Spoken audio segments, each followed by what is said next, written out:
नमस्कार साଙ୍ଗमाने आज गोटे हरड़ डाली रेसिपी आनी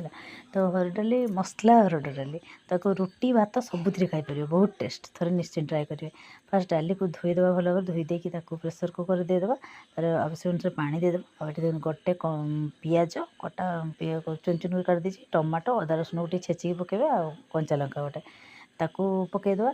सब जिन को चुन चुन करदे ना पूरा मिक्स हो पूरा भी मिक्स हो मैंने बेसी टाण टाण भी रही बड़ बड़ पिस भी करेंगे भल लगे आ गुंड मसला सब पकईदे जीरा गुंड हल्दी गुंड लंका गुंड आमर धनिया गुंड गरम मसला सब पकईदेवा काश्मीरी रेड चिली टी पाउडर पकईदेवा कलर भल आसो सोरिष तेल टी पकईदेवा ताकू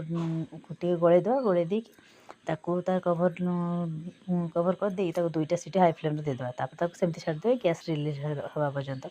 तो देखते ये डाली हमर मैंने एत सुंदर बास्नार पूरा मो घर मुड़की जाऊँ थे ट्राए करेंगे देखिए